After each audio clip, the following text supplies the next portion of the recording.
사랑하는 영락교회 지체들에게 주 안에서 평화 인사를 전합니다. 오늘은 2014년 1월 11일 목요일입니다. 오늘의 묵상 본문은 사도행전 20장 1절로 16절까지의 말씀입니다. 오늘 본문 말씀 20장 1절부터의 말씀은 이렇게 시작합니다. 소요가 그침에 바울은 제자들을 불러 권한 후에 작별하고 떠나 마게도냐로 가니라. 에베소에서 일어났던 19장에서 소개됐던 그 소요가 그쳤다라는 거죠. 그래서 바울은 늘 소요가 시작되기 전에 떠나는 것이 아니라 그 소요를 겪은 다음에 그것이 그 어려움을 겪은 다음에 떠나는 모습을 보게 되죠. 바울의 어떤 공동체를 향한 책임감일 수도 있고 그런 문제들을 주님의 뜻 가운데에서 정면으로 마주하는 또 바울의 어떤 믿음과 또 성품일 수도 있겠습니다. 소요가 그치고 바울은 제자들을 불러 권한 후에 파라칼레사스라는 말인데 이제 격려하고 위로하고 권면했다는 거죠.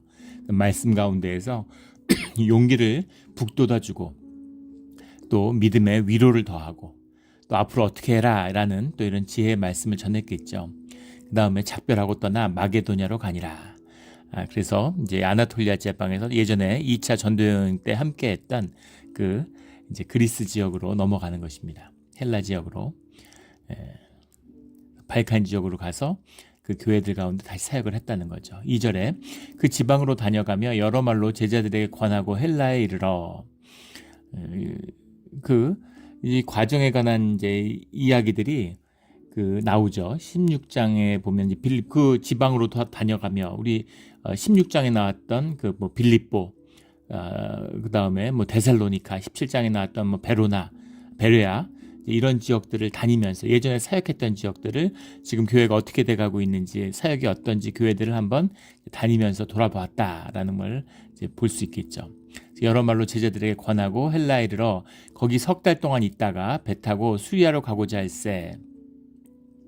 그때 유대인들이 자기를 해하려고 공모함으로 마게도냐를 거쳐 돌아가기로 작정하니 그래서 원래는 이 시리아 지역으로 수리아 지역으로 먼저 배를 타고 귀가하려고 하지만 이 이방인들을 향한 교회가 아주 성공적이고 부흥을 경험하는 것과 동시에 비례해서 유대인 공동체들 또 유대인 사회들 이런 데에서 그 바울에 대한 적개감 이런 것은 이제 굉장히 커져가고 있었다라는 겁니다.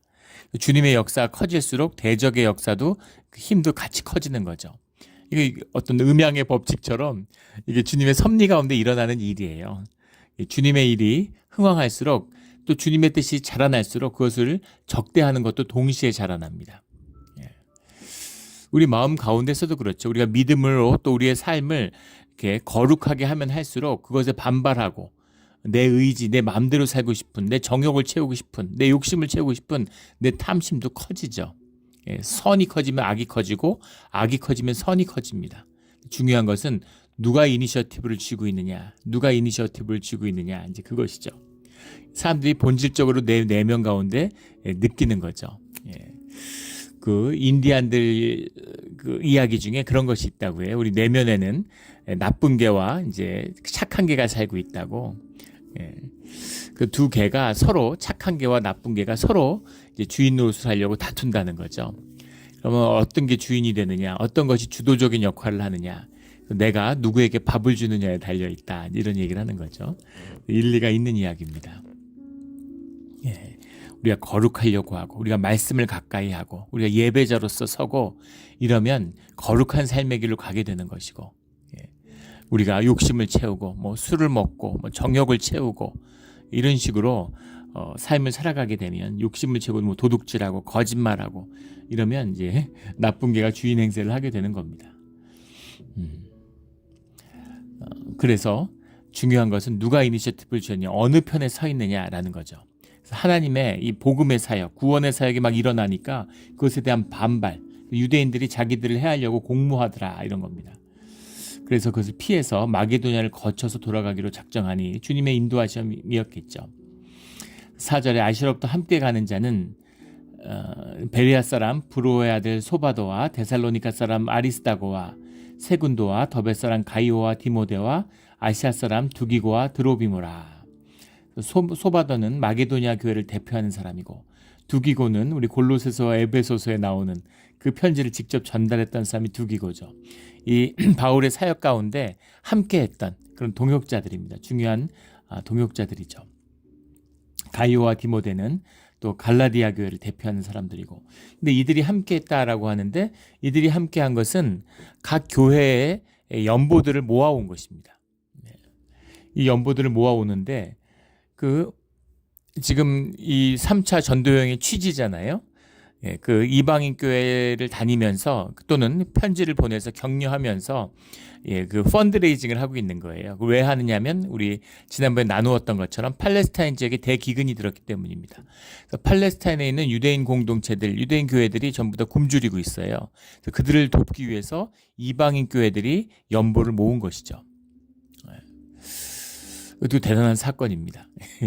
유대인들이 이방인들하고 공동체가 된다? 상상할 수 없죠. 말도 안 썩는데, 밥도 같이 안 먹는데. 요즘은 뭐 밥을 같이 안 먹을 수 있으니까 뉴욕에 사는데, 뉴욕에는 유대인들이 이스라엘보다 더 많이 살죠. 그 뉴욕 인구의 절반 이상이 유대인이라고 할 정도로 유대인들이 많이 삽니다. 유대인들이 독특하고 재밌어요. 제가 살던 동네도 유대인 동네였기 때문에 여러 가지 유대인들의 그 재밌는 형태들을 많이 봤는데, 그래서 이웃에 살고 이제 이런저런 인연으로 알게 되고 또 친하게 되니까 초대를 받아요. 그런데 초대를 받는데 같은 음식을 안 먹습니다. 이방인 음식과 자기들 음식을 구분해 먹어요. 심지어는 식기도 구별합니다. 그러려면 부르질 말지. 독특한 사람들이구나, 이런 걸 보게 돼요. 그렇게 배타적인 유대인들인데, 또 뭐 이제 오랜 역사 가운데 핍박받고 소외되고 떠돌다 보니까 또 그렇게 된 부분도 있겠죠. 그런데 그 유대인들이 같은 한 형제다 주님 안에서 라는 걸 받아들이고, 유대인들은 이방인들이 유대인이 돼야 된다고 생각하는 거죠. 근데 바울은 그렇게 보지 않는 겁니다.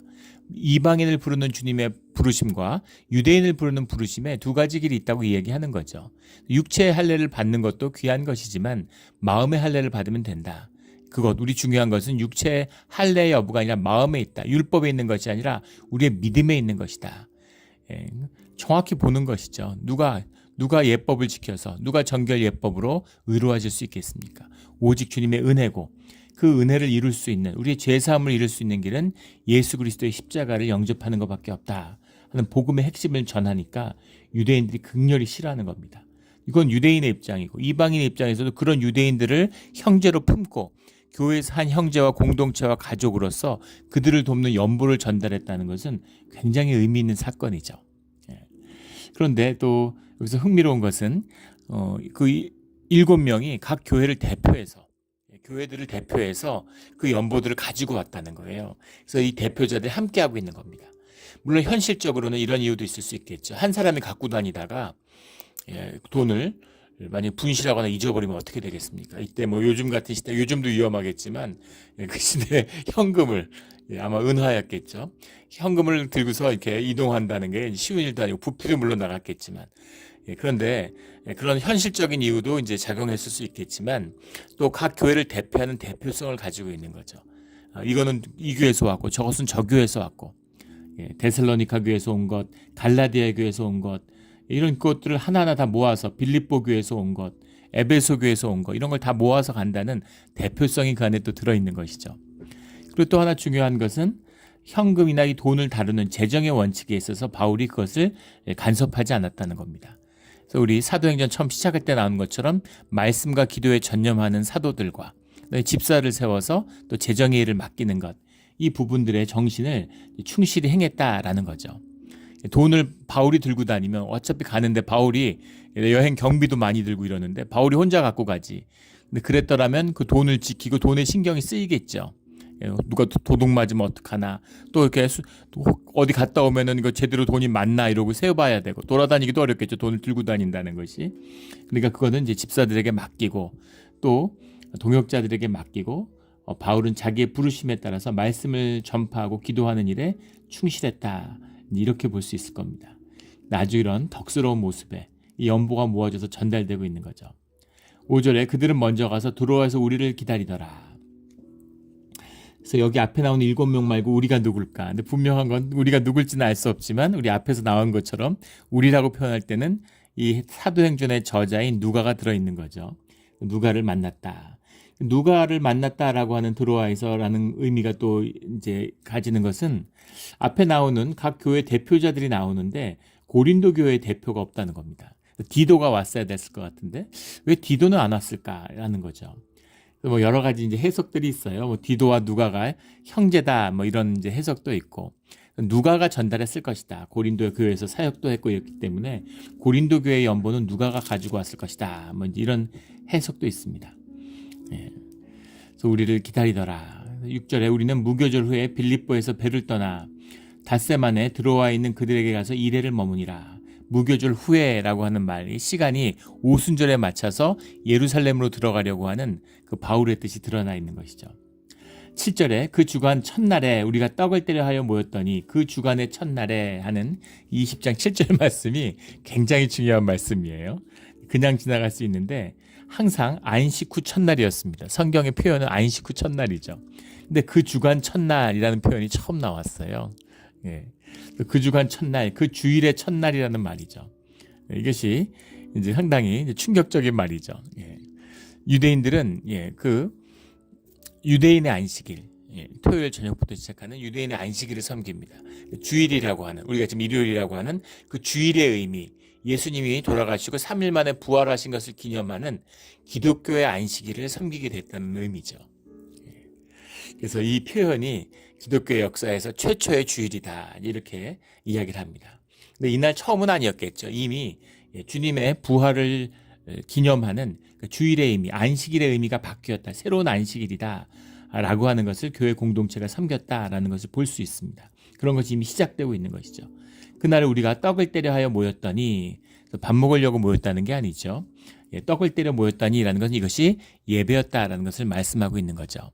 성찬식이죠. 애찬식이고 성찬과 애찬이 이제 구분되지 않던 시절입니다. 주님의 이름을 함께 떡을 떼는 것이 예배의 모습이었어요. 그것에서 함께 찬양도 하고 함께 기도도 하고 또 말씀도 나누고 이런 것들이 같이 어우러졌던 것이죠. 그래서 우리가 떡을 때려 함께 모였다. 그 주일날.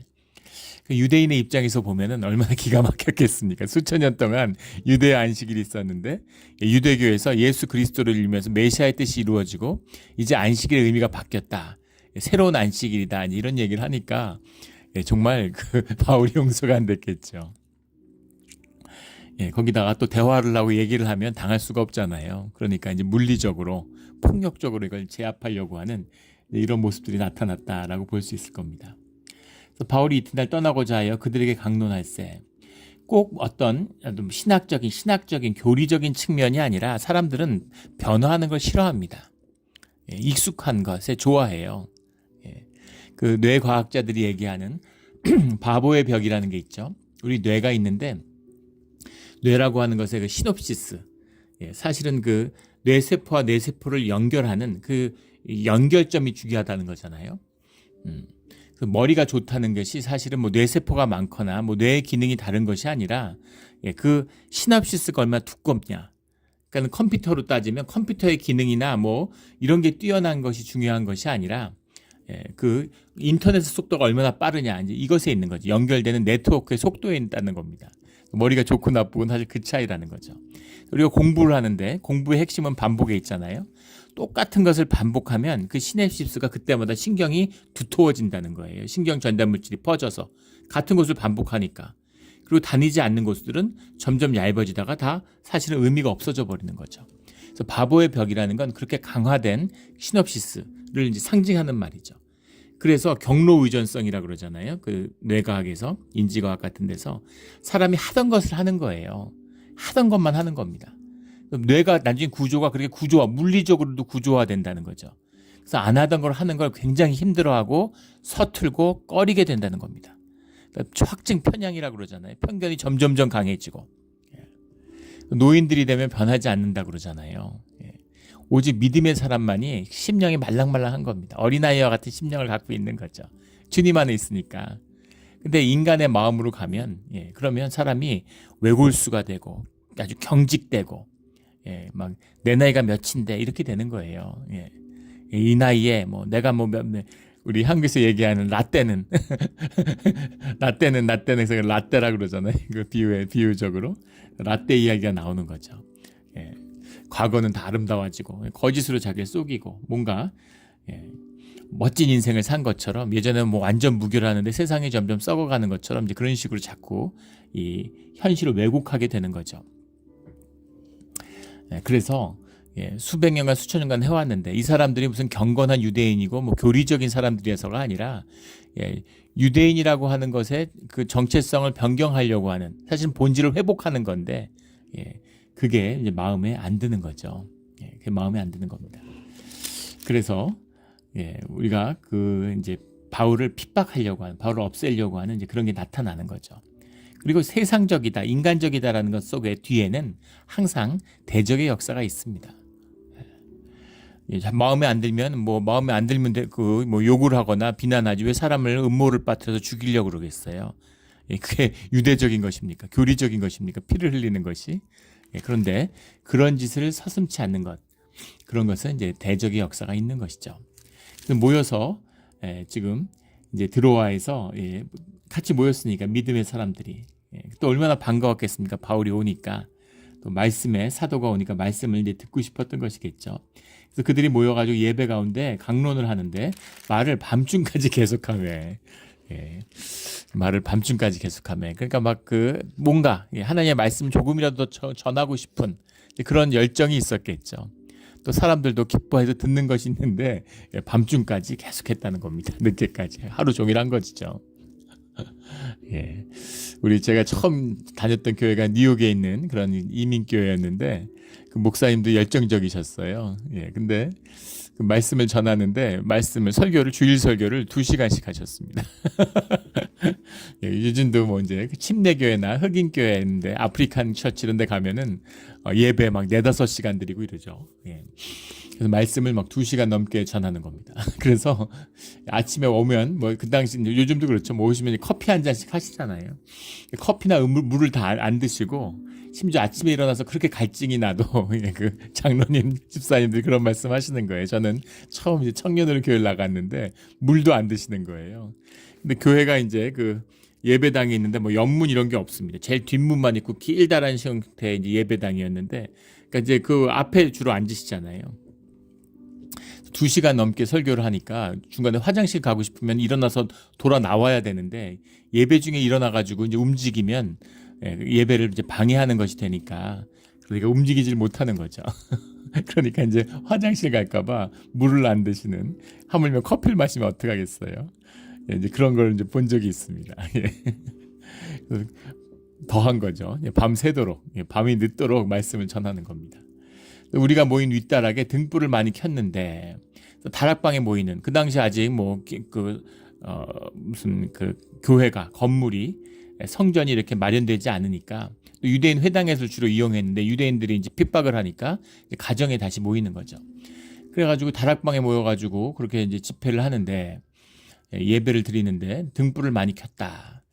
등불을 많이 켰다라고 하는 것에 대해서도 여러 가지 해석들이 있습니다. 사람이 많이 모였기 때문일 것이다. 여러 가지 해석이 많아요. 좋는지 안 좋는지 보려고 그랬을 것이다. 여러 가지 해석들이 있는데 그 중에 하나는 그 당시에 이제 그 헬라의 이방의 그 성전의 제사 같은 게 굉장히 어두웠다 그래요. 또 어두웠던 이유는 이제 성전 매음을 하니까 그 예배 형식이 집단적인 혼음이었다 그런 얘기를 나눈 적이 있죠. 그런 성전 창기들과 혼음을 하니까 밝으면은 안 되겠죠. 그래서 이제 어두컴컴했다는 겁니다. 그래서 그런 거를 근데 이제 종교 집회가 있고 이렇게 모인다고 하니까 다 그때 모이면 다 그런 거라고 생각하는 거예요. 근데 우리 기독교는 그런 게 아니야. 우리 복음의 사람들, 믿음의 사람 공동체는 그런 거하고는 아무 상관없어 라는 거를 보여주기 위해서 굉장히 밝게 켰다 이런 견해가 있습니다. 그런 기록이 남아 있는 것이죠. 그러니까 그것도 일리가 있는 이제 주장일 수 있겠는데, 근데 그거를 지금 밤중에 모여서 하는데 드러내기 위해서 킨 건 아니겠죠. 밤이니까 이제 핀 것도 있을 것이고. 근데 9절에 유두고라고 하는 청년이 창에 걸터 앉아 있다가 깊이 졸더니 그 청년이 왜 그 창에 걸터 앉아 있었을까? 그 본당에 앉아 있어야 되는데 뒤에 창에 걸터 앉아서 있다가 그러다가 떨어졌다 이런 식의 그 강해도 들어본 적이 있습니다. 예, 그래서 마치 이제 벌 받은 것처럼. 근데 그런 건 아니었겠죠. 좋게 보면 뭐 어르신들이나 노인들이 좀 앞에 앉고, 예, 청년이니까 또 뒤에 앉아가지고 뭐 아니면 위험한데 사람이 많이 모였기 때문에 앉을 자리가 없었을 수도 있겠죠. 그래서 걸터 앉아 있는데 또 등불을 켰으니까, 등불이 켰는데 그 당시에 기름을 태우는 거잖아요. 그러니까 이제 유중이 나오겠죠. 그러니까 공기가 좋지 않았을 겁니다. 문을 열어놓고 이제 환기를 계속 하면서 그렇게 했어야 됐을 거예요. 그러니까 이제 창에 문이 열려 있고 창가에도 앉아 있었겠죠. 근데 창가에 걸터 앉아 있다가 깊이 졸더니, 예, 그래서 깊이 이제 말씀을 듣다 조는 거죠. 바울이 강론하기를 더 오래 하매 졸음을 이기지 못하여 삼층에서 떨어지거늘 일으켜보니 죽었는지라. 그 말씀을 전할 때 보면은 아마 그런 경험 하신 분들 있을 겁니다. 예, 그 막 이렇게 하품이 나오는 경우가 있습니다. 예. 정신없이 졸리고 끊임없이 하품이 나오는 경우가 있어요. 예. 그 명상 같은 걸 할 때도 이제 그런 경험이 나오죠. 예, 그것을 이제 뭐 보통 명상 같은 걸 하는 사람들은 그렇게 설명을 합니다. 임유라고 그러죠. 기의 유입이, 사람이 집중하면 기와 합의를 하는데 기의 유입이 많기 때문에, 그래서 정신의 의식에 집중을 하기가 어려워진다는 거예요. 그 정신에 집중을 하는 것이 고도의 명상의 훈련의 내용이라는 것이죠. 뭐 그럴 수도 있고 뭐 모르겠습니다. 아닐 수도 있겠죠. 근데 분명한 거는 그런 작용이 있는 것 같은 것은 경험할 수 있습니다. 명상 같은 거 처음 하면 잠이 막 쏟아져요. 공부 같은 거 집중하고, 공부 안 하던 학생이 공부하면 엄청 졸리죠. 이상할 정도로 졸려요. 뭔가에 집중하려고 그러면. 뇌의 에너지를 많이 쓰니까.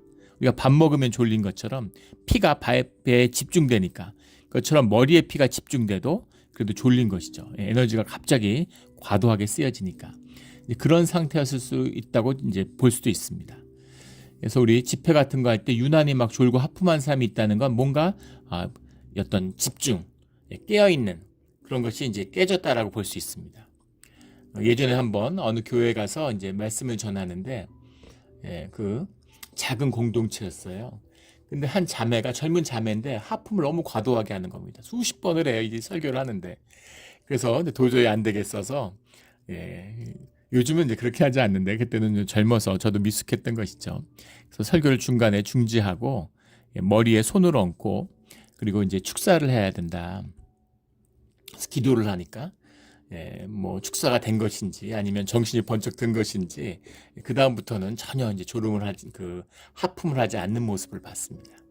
예, 이런 모습들, 예배자로서 서 있으면, 훈련된 예배자들은 졸지 않아요. 예배 때 성령이 함께 하시기 때문에 졸지 않습니다. 예, 근데 중직자들이 계속 하품하고 이런 것은 이제 뭐 좀 문제가 있는 것이죠. 그래서 그런 것은 이제 신앙적인 한번 점검이 필요하다라는 증거입니다.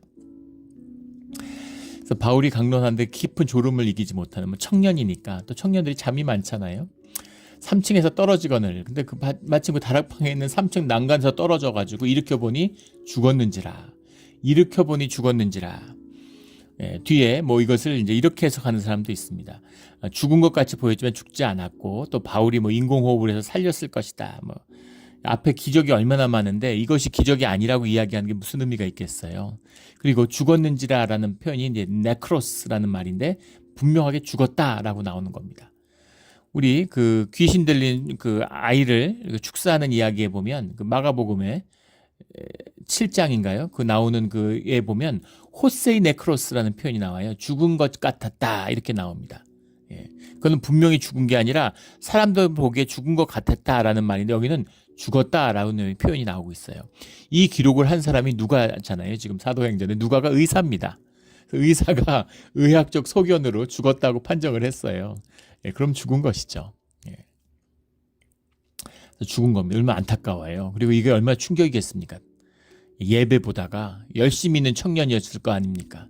이방인 청년이 정말 복음과 믿음의 눈을 떠가지고 와서 예배를 밤새 말씀을 듣다가 졸려가지고 졸을 수 있겠죠. 근데 거기서 떨어져가지고 죽었다 그러면, 예배들이 다 죽었다 그러면은 이게 얼마나 참 비통한 일이에요. 참 덕스럽지도 않고, 이런 게 있으면 공동체가 진짜 어려워지겠죠. 근데 바울이 내려가서 그 위에 엎드려 그 몸을 안고 말하되 떠들지 말라, 생명이 그에게 있다고. 예. 그래서 마치 그 엘리야가 연상되는 몸을 포개가지고 기도를 하니까, 기도를 하니까 살아났다는 거죠. 올라가 떡을 떼어 먹고 오랫동안 날이 새기까지 이야기하고 떠나니라. 그러니까 이제 꼭 말씀을 강론하는 게 아니라 믿음의 이야기라고 삶을 나누고 허심탄회하게 진실하게 삶을 나누는 것이 신앙의 과정이고 교제입니다. 신앙의 교제예요. 우리가 애찬을 하는데 주일날 이 애찬을 하는 이유가 신앙의 교제를 위해서 하는 겁니다. 그래서 오랜 시간 이야기할 수 있겠죠. 이야기가 끊이지 않을 수 있어요. 그런데 양극단의 그 오해가 있습니다. 하나는 종교적인 거짓이죠. 은혜 있는 말씀을 나눠야 된다. 그래서 막 종교적인 얘기를 하고 뭐 그런 것만 나눠야 되는 것이다. 이렇게 생각하는, 그렇지 않습니다. 물론 신앙이 아주 뭐 깊이가 있고 말씀의 은혜가 더해서 말씀을 같은 걸 같이 나눈다. 이렇게 되면은 뭐 더 바랄 거 없이 없겠죠. 뭐 정말 뭐 말할 수 없이 그건 은혜로운 것이죠. 그런데 꼭 그렇게만 해야 되는 게 우리의 삶의 진실을 나누는 겁니다. 진실한 삶, 내 삶의 아픔과 그게 진실이에요. 좋고 아름다운 것만 나눈 게 아니라 나의 아픔과 애통과 수치와 상처들을 같이 나누는 거예요. 삶이 하나가 되고 풀어지는 겁니다. 그런 진실한 대화를 나눈다는 게 굉장히 귀중한 신앙의 열매예요. 우리가 토요일마다 모여서 우리 커피 브레이크 타임을 갖는데 일주일 동안 있었던 이야기들, 뭐 아픈 이야기들, 그런 이야기들을 쭉 나눠요. 그냥 아이들 얘기도 나누고. 근데 그게 굉장히 귀한 겁니다. 그걸 할 수 있다는 것이 진실되게 주님 안에서 그게 신앙의 발걸음을 옮기고 떼기 시작했다는 증거예요. 그렇게 돼야 되는 겁니다.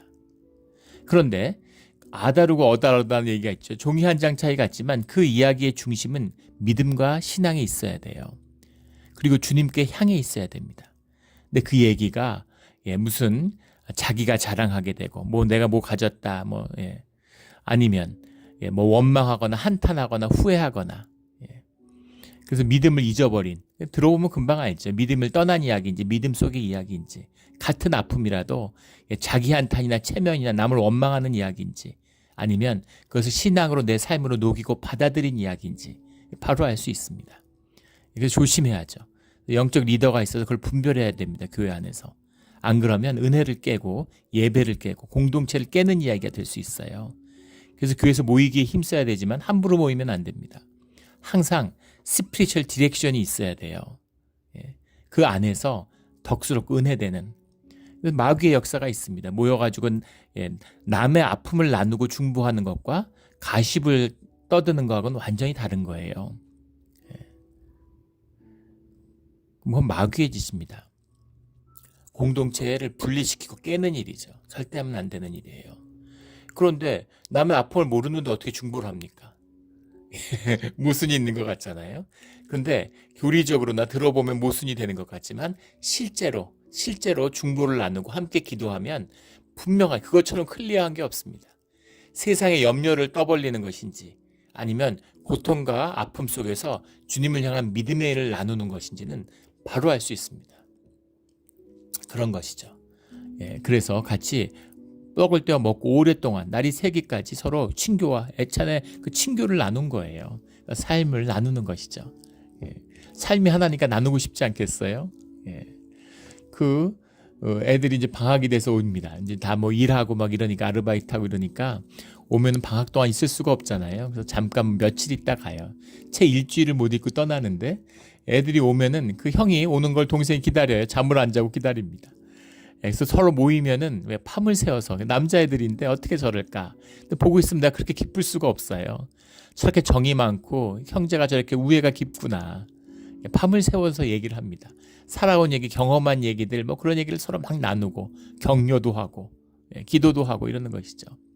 근데 그걸 보면 그렇게 기쁠 수가 없어요. 그게 주님의 마음 아니겠습니까? 아버지의 마음이죠. 형제가 삶을 나누고 서로를 위하고 그걸 주님이 얼마나 기뻐하시겠어요? 그거보다 기쁜 일이 있겠습니까? 그런 거죠. 그래서 밤을 새워서 이야기하는 거죠. 떠날 때까지. 그리고 이 여행은 이제 바울은 알고 있죠. 돌아올 수 없는 마지막 길을 가고 있다는 것을 영적으로 느끼고 있는 겁니다. 성령 안에서. 우리 내일 말씀에 나오지만 이미 알고 있어요. 그래서 이미 마지막인데 뭐가 그렇게 마지막에 할 얘기가 많을까? 이 육신을 입고 사는 이 땅에서의 삶, 이 삶을 나누는 것. 우리가 잡담하는 것 같고 아무 얘기나 하는 것 같고 뭐 드라마 본 얘기하는 것 같지만 우리의 진실이 나누어지는 거죠. 우리 마음속에 있는 모든 이런 부정적인 에너지가 씻어져 내려가고 우리가 정화되는 그런 순간이 이 교제의 시간입니다. 그래서 이 교제가 진실되게 이루어져야 돼요. 이 교제가 깨끗해야 됩니다. 우리 이런 애찬과 이런 교제를 나누는 우리 몬트레 영락교회가 되기를 주의 이름으로 축원합니다. 12절에 사람들이 살아난 청년을 데리고 가서 적지 않게 위로를 받았더라. 큰 위로, 그 존재 자체가 위로가 됐겠죠. 죽음을 이기는 권세, 부활과 생명의 권세가 주님께 있구나. 그 주님이 우리와 함께 하시는구나 라는 것을 그 공동체 가운데 두세 사람이 나의 이름으로 모이는 곳에 내 이름을 떡을 떼는 곳에 주님이 함께 하시겠다고 약속하셨잖아요. 근데 주님이 보이시질 않지 않습니까? 주님이 우리와 함께 하는 줄 어떻게 알지? 그런데 이 생명의 이적을 보면서 주님이 우리와 함께 하시는구나 라는 걸 느꼈겠죠. 이것을 처음에 읽으면, 처음에 신앙생활 교회에 처음 나오고 처음에 읽으면 이것을 이제 유두고라는 개인에게 초점이 맞춰져요. 그래서 유두고가 뭘 잘못했나, 뭐 이게 왜 떨어졌냐, 이런 식으로 이제 그 묵상이 가게 되는 겁니다. 초점이 개인에게 있는 것이 아니라 공동체에 있는 것이죠. 물론 이런 이유 저런 이유가 있을 수 있겠죠. 무슨 이유든 간에 성경이 적지 않은 이유를 너무 이렇게 추측할 필요가 없겠죠. 뭐 유두고가 뭐 좋은 청년이나 나쁜 청년 그게 중요한 게 아닙니다. 왜 창가에 앉았느냐가 중요한 것이 아니라 창가에 아니라 어디에 앉았어도 어떤 일도 일어날 수 있겠죠. 앞에 앉아서 하고 있는데 등이 넘어져 갖고 무슨 사고를 당할 수도 있고 이런 일 저런 일 다 있을 수 있는 거예요. 그러나 중요한 것은 그 모든 것까지 협력해서 주님의 선을 이루는 일이 되었다라는 그 관점에 있는 것이죠. 공동체 가운데 선을 이루는 주님의 뜻이 드러나는 그것이죠. 그래서 주님 안에서 일어나는 모든 사건은 좋은 것도 나쁜 것도 없이 모두 다 선한 것입니다. 내가 좋게 받으면 좋은 것이고 나쁘게 받으면 나쁜 것이 돼요. 그래서 신앙을 연금술에 비유하는 겁니다. 좋게 받아야 되는 거예요. 좋은 뜻으로 받아야 되는 겁니다. 그러면 은혜가 돼요. 그러면은 감사함이 나오는 겁니다. 그리고 감사함이 있으면 또 주님 앞에 회개하게 되죠. 회개하게 되면 주님 앞에 기도하고 주님과 하나 되게 되는 겁니다. 주님의 은혜가 깊이 나누어지고 또 다른 감사의 제목을 만나게 되는 거죠. 이게 신앙의 비밀이고 주님이 이것을 알라는 거예요. 가난하다 돈이 있어야지 돈에 귀하고 고마운 것을 알죠. 계속 부자로 살면은 돈에 귀한 걸 몰라요. 감사를 잃어버리는 겁니다. 아프다가 건강해지면 건강한 것만큼 귀한 게 없다는 걸 알죠. 하지만 계속 건강하면 건강이 나에게 복이라는 걸 모릅니다. 공기가 너무 맑아요. 우리 몬트레이는 정말 아마 지구상에서 손꼽을 만큼 공기가 좋은 곳일 겁니다. 적당한 습기와 또 덥지도 않고 춥지도 않고 또 바람도 불고 얼마나 상쾌한 여기다 전부 다 소나무 숲이잖아요. 기가 막힌 동네 아닙니까? 저희 동네가. 뭐라 말할 수 없는 상쾌함이 있어요. 그런데 여기서 나서 자란 사람들이 공기의 고마움을 알겠습니까? 우리는 LA 가면 공기 나쁘다고 충격받잖아요. 근데 서울에서 온 분들은 LA 오면 공기 좋다고 다들 공기가 너무 맑고 상쾌하다고 좋아합니다. 한국에서 오셨는데 컨버터블을 빌리셨어요. 차를. 공기가 너무 좋아가지고 날씨 따뜻하고 햇볕 있고 그러니까 이제 그 커버를 열어놓고서 컨버터블을 타고 다니시는 거예요. 근데 저희 동네 사람들이 LA 가가지고 창문 열고도 안 다니잖아요. 공기 나쁘니까. 그런 거죠. 물론 나쁜 데도 있을 수 있고 좋은 데도 있을 수 있지만 중요한 것은 그것의 깊은 의미, 삶의 지경과 깊이를 더하는 이것이 사실은 주님이 우리를 인도하시는 뜻이라는 걸 우리가 알잖아요. 그런 의미에서 그 모든 고난 가운데 그것을 주님의 안에서의 축복으로 바꾸는 우리의 믿음이고 우리 믿음이 자라나는 신앙의 열매죠. 이 귀한 축복이 자라나는 진짜면 자라나는 겁니다. 교회를 10년, 20년 다녔으면 처음 다닐 때하고는 달라야 돼요.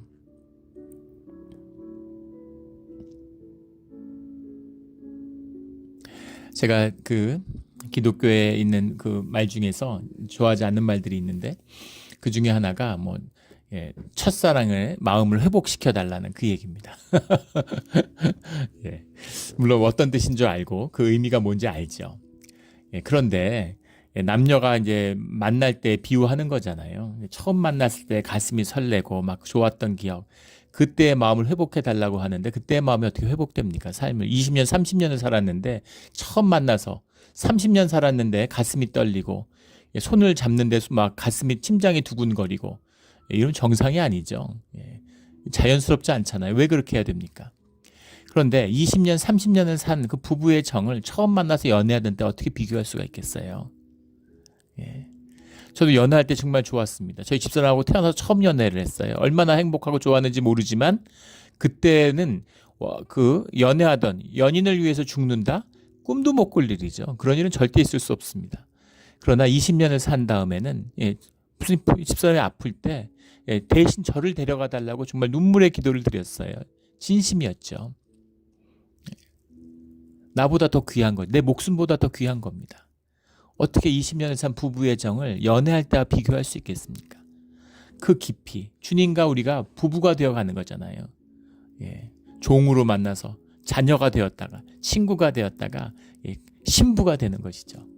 하나 되는 그 정을 쌓아가고 깊어가는 거예요. 그런 깊이 있는 교제, 그렇게 생명으로 자라나는 과정이 있는 것이죠. 우리 그런 깊이 있는 교제가 나누어지는 주님의 지체가 되는 우리 하늘 가족이 되는 우리 교회가 되기를 주의 이름으로 축원합니다. 13절에 우리는 앞서 배를 타고 아소에서 바울을 태우려고 그리로 가니 지금 에게를 따라서 아나톨리아 반도와 발칸 반도 사이를 에게를 따라서 내려가고 있는 거죠. 배를 타고 내려가고 있는데 물론 지금 있는 곳은 이제 아나톨리아 지방을 건너온 겁니다.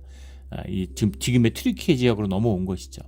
그런데 거기서 이제 에게 쪽으로 섬을 타면서 쭉 아나톨리아 방을 돌아서 지금 이제 예루살렘 수리아 지역으로 가려고 하는 거잖아요. 드로아에서 아소로 가는데 그런데 바울이 걸어서 가고자 해 그렇게 정하여 준 것이라. 그래서 지금 같이 가는 이 동역자들은 배를 타고 가고 드로아에서 아소까지 그리고 바울은 걸어갔다는 거예요. 드로아에서 아소까지 가보진 못했지만 한 32km 정도 20마일 정도 된다는 거죠. 지금 저희 집에서 저희 교회까지가 한 17마일 정도 됩니다. 근데 지금 뭐 아무것도 아니죠. 지금 차로 다니니까. 근데 이 당시 걸어가는데 32km면은 물론 뭐 길이 좋고 뭐 이렇게 훈련된 사람이라면 길이 하루에도 갈 수 있죠. 그러나 보통 이제 이틀 정도 가는 길이었다고 하죠.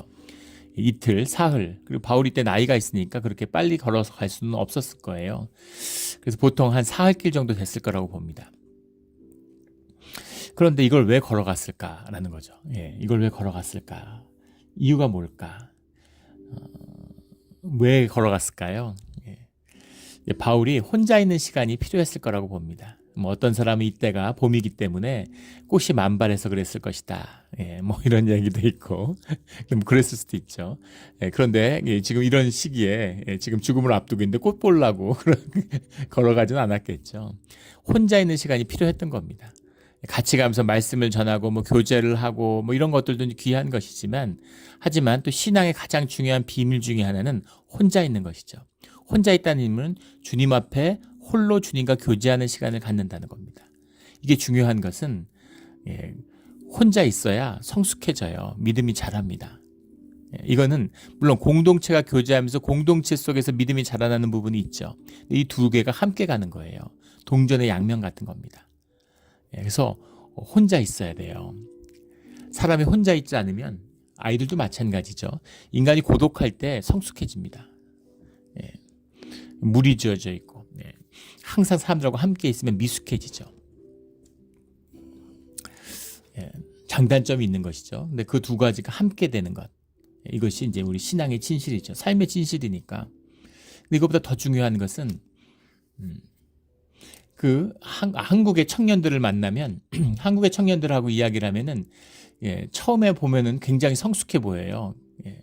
애들이 점잖고 뭔가 학식이 있고 이러니까 이야기하면 굉장히 성숙해 보입니다. 예를 알고. 근데 조금만 얘기해 보면은 교회 같은 데서 굉장히 미숙한 부분을 보게 돼요. 어린아이 같은 면이 있습니다. 반면에 미국 교회 같은 데서 청년들하고 얘기를 하면 또 저희 아이들 친구들이나 이런 아이들을 보면은 애들이 뭐 고등학생, 대학생인데도 애들 같아요. 초등학생 같이 보입니다. 표정이나 말하는 거나 분위기가 이게 천진난만하고 애들 같아요. 우리 교회에서도 보면 그렇잖아요. 애들, 완전히 애들 같습니다. 근데 신기한 거는 이게 대화를 해보면은 애들이 굉장히 성숙해요. 보기보다. 어른스럽습니다. 처음엔 그게 굉장히 신기했어요. 왜 그럴까? 왜 그럴까요? 예, 문화 때문이죠. 예, 개인의 책임을 강조하는, 그리고 외롭게 자라는 거죠. 미국 애들이. 예, 다 장단점이 있습니다. 뭐가 좋고 나쁜 게 아니에요. 근데 한국은 이제 집단 문화가 강하잖아요. 그리고 가족 문화가 강하고, 예, 부모의 영향이나 그런 데 깊이 있고, 부모에게서 떠나질 못하는 겁니다. 근데 여기 애들은 고등학교 졸업하면 떠나잖아요. 혼자 살아가고 자기 책임하에 살아가고, 그러니까 걔들이 굉장히 빨리 조숙해지는 거죠. 성숙해지는 겁니다. 근데 한국 같은 경우는 굉장히 미숙한, 심지어 50, 60이 돼도 부모의 영향에서 벗어나지 못하는 그런 미숙함을 가진 사람들이 많아요. 그런 것처럼 혼자 있는 시간도 굉장히 소중하다는 것이죠. 근데 신앙에서 혼자 있다는 것은 더 깊은 의미입니다. 왜냐하면 외로운 것이 아니라 주님과 교제하는 시간이기 때문인 거죠. 말씀을 듣고 집회를 하고 예배를 하는 것도 중요합니다. 믿음 가운데. 함께 찬양을 드리는 것이 은혜가 있고 주님의 깊은 임재를 경험하죠. 그러나 내 혼자서 조용히 주님의 말씀을 듣고 주님의 혼자 기도하고 주님의 음성을 듣고 주님 가운데서 내가 주님의 뜻을 분별하는 그런 시간도 함께 가야 되는 거죠. 그래서 저는 바울이 혼자 있는 시간, 즉 죽음을 앞두고 있고 성령이 인도하시는 그 죽음의 위협 가운데로 나아가고 있잖아요. 거기서 자기의 믿음을 굳건히 하고 주님의 음성을 분별하고 주님의 뜻을 확인하는 그런 시간을 가졌었을 거라고 봅니다. 예수님이 예루살렘의 십자가 앞에서 혼자 홀로 구별해서 시간과 장소를 구별해서 기도하시는 것과 연결되는 모습이라고 생각합니다. 그래서 혼자 걸은 다음에 무슨 바다에서의 위협이나 음모를 들어가지고 그걸 피하려고 했을 것이다. 그런데 위협이 있는데 자기 동역자들을 제자들은 그리로 보내고 자기는 그걸 피했다. 그런 건 너무 억지 같고요. 그런 해석이 훨씬 더 많긴 합니다. 그러나 제가 보기에는 바울은 혼자서, 그러니까 뭐 그러려면 계속 걸어가지, 육지로 해서 예루살렘까지 갈 수도 있고 시리아까지 갈 수도 있는데 그게 아니죠. 잠시 한 이틀 정도 혼자 걷는 시간을 가졌던 거예요. 그 다음에 아소와 미둘레네, 기오, 사모, 밀레도에선 제자들하고 계속 같이 이제 배를 타고 움직이고 있는 것이죠. 뭐 어떤 사람은 배멀미를 심하게 해갖고 그 배를 타기를 꺼렸을 것이다. 그러면 끝까지 배를 안 탔어야 되지 않겠습니까? 그리고 후에 이제 로마에 가고 이런 과정을 보면 그렇게 이렇게 배 타는 것을 꺼리는 그런 건 전혀 느낄 수 없죠. 그런 건 억지고, 제가 하는 말이고, 그런 견해가 훨씬 더 그 주류죠. 다수설이에요. 그러나 바울이 혼자 있는 시간, 주님 앞에서 홀로 기도하고 주님을 만나는 그런 시간을 갖기를 원했을 것이라고 봅니다. 그래서 밀레도에 이르는데 16절에 가면 오순절 안에 예루살렘에 이르려고 급히 가미러라. 예루살렘에 가는데 유대인이잖아요. 유대인이기 때문에 오순절 때 절기에 맞춰서 예루살렘에 들어가려는 마음이 있겠죠. 또 중요한 것은 오순절이라고 하는 것의 의미, 오순절은 새로운 시간이 열리는, 우리 긴 얘기를 다시 할 수는 없지만 노아의 방주, 홍해를 가르는 그런 이제 기적의 순간들, 또 그런 예수님의 또 성령의 강림의 사건들, 또 오순절이 있으면 완전히 새로운 시간이 열리는 거죠. 유대인이 알고 있기 때문에 단순히 오순절이기 때문에 절기를 지킨다는, 또 많은 유대인들이 모여 있으니까 그런 것도 있겠지만은 동시에 이 이방인들이 한 형제가 되어서 유대인들을 돕겠다고 연보를 모아서 갖고 왔다라고 하는, 이것이 이 유대교의 갈 길, 그리고 믿음과 구속사에 있어서 결정적인 사건이 된다. 아주 의미 있고 소중한 새로운 역사다라는 것을 바울이 느끼고 있겠죠. 주님 안에서. 그래서 그 의미를 새롭게 유대인들과 나누고자 하는, 이것이 오순절의 열매다, 오순절의 새로운 시작이다라는 것을 나누고자 하는 그런 마음이 있었을 것으로 봅니다. 그래서 서둘러서 예루살렘으로 가고 있는 거죠. 예루살렘에는 환난과 죽음이 기다리고 있는데 이것이 이 바울이 만나고 있는 믿음의 여정입니다. 죽음을 앞에 쓰면 우리가 내일 죽는다 그러면 오늘 어떤 삶을 살게 될까요? 우리 영화 같은 데나 이런 데 보면 그런 질문들 많이 하잖아요. 뭐가 달라지겠습니까? 우리는 결국 다 죽어요.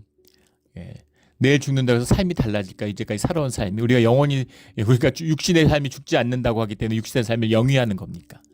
예, 다 죽어요. 그러나 그 육신의 죽음이 끝이 아니라는 것을 알기 때문입니다. 그 영생을 사는 삶의 의미와 가치가 다른 곳에 있다는 걸 알기 때문이죠. 그래서 죽음이 다가오고 있지만 우리 다 죽음이 다가오고 있잖아요. 하지만 그래서 삶이 무의미하고 허무한 것이 아니라 그게 끝이면 허무하고 의미 없겠죠. 그러나 그것이 새로운 시작인 것을 알기 때문에 내일 세상이 망해도 오늘 사과나무를 심는 것이죠. 이것이 믿음의 사람들이 보여주는 용기와 삶의 실제예요. 우리 이런 실제의 믿음, 진짜 신앙생활을 가는 우리 모두가 되기를 주의 이름으로 축원합니다. 아멘. 기도드리겠습니다. 하나님 아버지 감사합니다. 주님의 은혜 가운데에서 바울의 여정을 보면서 용기와 또 위로를 얻습니다. 오늘 또 그 과정 가운데 유두고열한 청년처럼 우리가 어떤 어려움이 있던 어떤 실수가 있었던 그 모든 것이 주님의 믿음 가운데 있으면 교회에 주님의 지체 가운데 있으면 협력해서 선을 이루는 아름다운 삶을 누리게 하여 주시옵소서. 감사하며 예수 그리스도 이름으로 기도드렸습니다. 아멘.